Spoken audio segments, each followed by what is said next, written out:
తెలుగు జర్నలిస్టుల సంక్షేమ సంఘం ఆంధ్రప్రదేశ్ అదేవిధంగా తెలంగాణ ఈరోజు ఈ రెండు రాష్ట్రాలలో ఉత్తమ ప్రతిభ కనబరిచినటువంటి జర్నలిస్టు సోదరులందరికీ వారి యొక్క ప్రతిభను గుర్తించి వారికి పురస్కారంతో పాటు రివార్డులు కూడా ప్రకటించడం జరుగుతుంది. ఈ కార్యక్రమంలో నేను తెలుగు జర్నలిస్టుల సంక్షేమ సంఘం రాష్ట్ర అధ్యక్షుడు తెలంగాణకు సంబంధించి నా పేరు హెచ్ఎస్ శ్రీనివాసులు.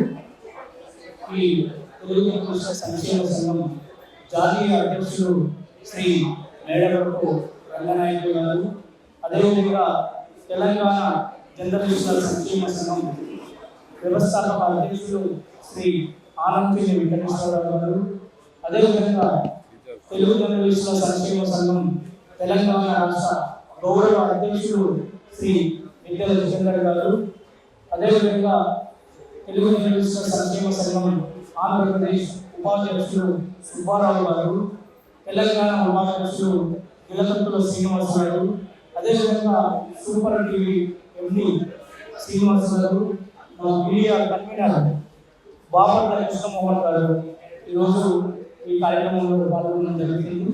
ఇప్పుడు ఈ కార్యక్రమానికి సంబంధించి మొట్టమొదటిసారిగా ఆవరణ ప్రధానానికి ముందు తెలంగాణ రాష్ట్ర గౌరవ అధ్యక్షుడు శ్రీ విద్యల జితేందర్ గారిని మాట్లాడవలసిందిగా కోరుతున్నాను. ఆ తర్వాత ఫస్ట్ తెలుగు జర్నలిస్టుల వ్యవస్థాపక అధ్యక్షుడు, అదేవిధంగా తెలంగాణ జర్నలిస్టుల వ్యవస్థాపక అధ్యక్షుడు శ్రీ ఆనంద్ వెంకటేశ్వరరావు గారిని మాట్లాడవలసిందిగా కోరుతున్నాను. చేసిన మీడియా మిత్రులందరికీ ధన్యవాదాలు. ఒక మంచి ప్రయత్నంగా గత ఏడాది మొదలుపెట్టినటువంటి ఈ ఉత్తమ జర్నలిస్టుల అవార్డులు గత ఏడాది ఉగాది పురస్కారాల పేరుతో మనం అందించాం. ఈ సంవత్సరం కూడా ఉగాది పురస్కారాల పేరుతో మనం అనుకున్నాం, కానీ అనివార్య కారణాల వల్ల, అంటే ఎన్నికలు రావడం వల్ల, ఎన్నికల కోడ్ ఉండటం వల్ల మనం దాన్ని ఆ టైంలో జర్నలిస్టులు అంతా బిజీగా ఉంటారు అనే ఉద్దేశంతో మనం ఏం చేసామంటే దాన్ని పోస్ట్పోన్ చేసాం. అది కూడా ఇదే ప్రశ్నలో అనౌన్స్ చేసాము. ఈ మొత్తం రాష్ట్ర వ్యాప్తంగా మనకు ఉన్నటువంటి జర్నలిస్టులలో సుమారుగా 1600 అప్లికేషన్స్ మన దగ్గరికి వచ్చాయండి. దీంట్లో స్క్రూటినీ చేయగా 40 విభాగాలకు సంబంధించినటువంటి దాన్ని మనం ఫైనలైజ్ చేసాము టోటల్గా. దీంట్లో సీనియర్ పాత్రికేయులైనటువంటి భాషాధికారి గారికి జీవిత సాఫల్య పురస్కారం ఇవ్వాలని చెప్పి కంపెనీ నిర్ణయించింది. అలాగే మిగతా పేర్లన్నీ అనౌన్స్ చేస్తారండి.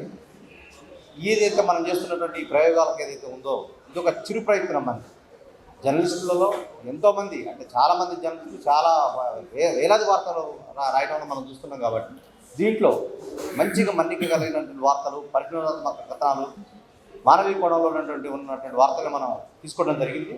దాన్ని దృష్టిలో పెట్టుకొని మనం ఈరోజు ఈ కార్యక్రమం ఏర్పాటు చేసాం. దీనికి సంబంధించేసి త్వరలో ఈ అవార్డు కార్యక్రమం హైదరాబాద్లో చేయబోతున్నాం.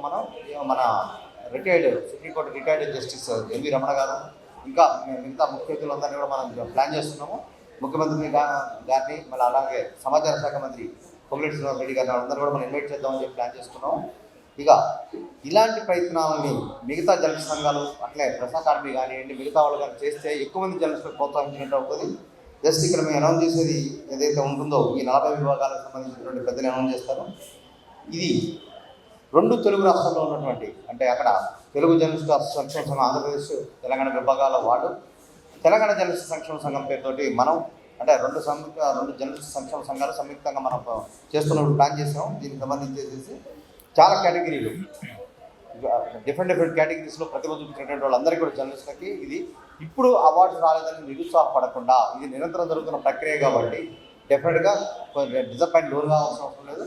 డెఫినెట్గా చాలామంది మా దృష్టిలో ఉన్నారు. బట్ అక్కడ ఉన్నటువంటి ఫీల్డ్స్ తక్కువ కాబట్టి మనం ప్రతి సంవత్సరం ఇచ్చేది ఒక 40 ఫిగరే కాబట్టి ఆ 10 దాంట్లో మనం మళ్ళీ మిగతా వాళ్ళను కూడా మనం ప్రోత్సహించే దృష్టిలో మనం ముందుకెళ్దాం అనుకుంటున్నాం. ఈ అవకాశం ఇచ్చినటువంటి వారందరికీ కూడా నేను ధన్యవాదాలు తెలియజేస్తున్నాను. జర్నలిస్టు సంక్షేమ సంఘం వ్యవస్థాపక అధ్యక్షులు మిత్రులు మేడవరపు రంగనాయకులు గారిని మాట్లాడుతుందిగా కోరుతున్నాను. నా పేరు మేడవరపు రంగనాయకులు, తెలుగు జర్నలిస్టుల సంక్షేమ సంఘం వ్యవస్థాపక అధ్యక్షులు.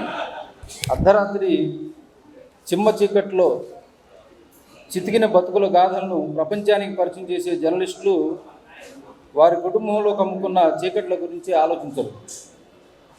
రాజకీయ నాయకులు, అధికారులు, వివిధ రంగాల్లో ప్రముఖుల జీవితాలను ప్రజలకు పరిచయం చేసే జర్నలిస్టులు వారి జీవితంలో ముసురుకున్న కష్టాలను బయట ప్రపంచానికి చెప్పేందుకు ఇష్టపడరు.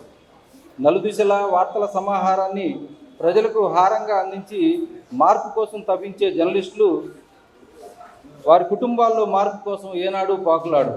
అందుకే జర్నలిస్టుల కుటుంబాలకు చేయూతగా నిలిచేందుకు మేము కృతనిశ్చయంతో ముందుకొచ్చాం.